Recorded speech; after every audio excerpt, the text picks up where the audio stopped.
આગળ વધીએ તો બ્રોકરેજ હાઉસના પોઝિટિવ અપગ્રેડથી કેમિકલ શેર્સમાં જે તેજી જોવા મળતી દેખાઈ રહી છે. તો આવો જોઈએ તમામ વિગત અમારા સહયોગી તૃપ્તિ કપૂરિયા પાસેથી મેળવીએ. તૃપ્તિ, કયા ફોકસમાં અને બ્રોકરેજ રિપોર્ટમાં શું આવ્યું છે?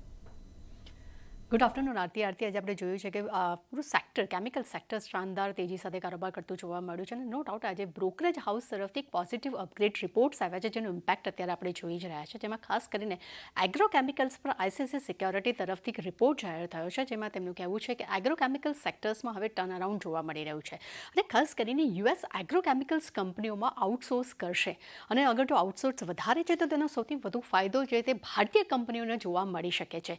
તે સાથે સારા ચોમાસાની ઇમ્પેક્ટ જે છે તે અત્યારે જેટલી પણ ભારતીય કંપનીઓ છે તેના પર આપણને એનો ફાયદો જોવા મળી શકે છે. તે સામે જ આઈસીઆઈસીઆઈ સિક્યોરિટીઝના ટોપ પિક્સ પર એકવાર નજર કરી લઈએ તો જેમાં ખાસ કરીને પીઆઈ ઇન્ડસ્ટ્રીઝ જે એસઆરએફ છે, અતુલ છે અને કેમ્પ પ્લાસ્ટ તેમના ટોપિક્સ જોવા મળી રહ્યા છે. પરંતુ નજર કરી કે આ પૂરી જેટલા પણ ટોપિક્સ છે તેના કમાણીમાં એગ્રોકેમિકલ્સનો કેટલો હિસ્સો છે, જે તે પીઆઈ ઇન્ડસ્ટ્રીનો લગભગ તેઓ 78% હિસ્સો તેઓ ધરાવે છે. એસઆરએફ પર નજર કરીએ ત્યાં પણ લગભગ તેઓ 26.5% હિસ્સો તેઓ ધરાવે છે.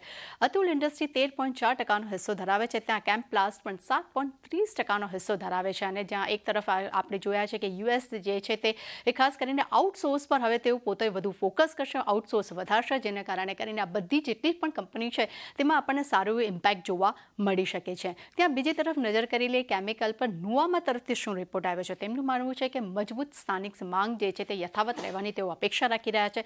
સાથે તેમનું એ પણ કહેવું છે કે એફએમસીજી અને ઓટો ડિમાન્ડ જે છે રિવાઇવલ યથાવત રહેવાની પણ તેઓ અપેક્ષા રાખી રહ્યા છે. અને તેના ટોપિક્સ પર નજર કરીએ તો ખાસ કરીને તેમને નજર કરી છે ફાઇન ઓર્ગેનિક્સ પર અને ગેલેક્સી સર્ફેક્ટન્ટ્સ અને ટાટા કેમિકલ્સ. આ 3 કાઉન્ટર્સ છે જે તેના ટોપિક્સ પર અત્યારે આપણને કેમિકલ સેક્ટર તરફથી જોવા મળી રહ્યા છે. આજે આપણે જોયું છે કે પીઆઈ ઇન્ડસ્ટ્રીમાં આજે આપણને શાનદાર તેજી જોવા મળી છે. તેના પર એક બ્રોકરેજ રિપોર્ટ આવ્યો છે ખાસ કરીને જેફ્રીઝનો. જેફ્રીઝ તરફથી અહીંયા આપણને બાય રેટિંગ જોવા મળ્યા છે. અહીંયા એમને લક્ષ્યાંક વધાર્યા છે. તેમને 4,630 રૂપિયા પ્રતિ શેરથી વધારીને 4,750 રૂપિયા પ્રતિ શેર તેમને કર્યા છે.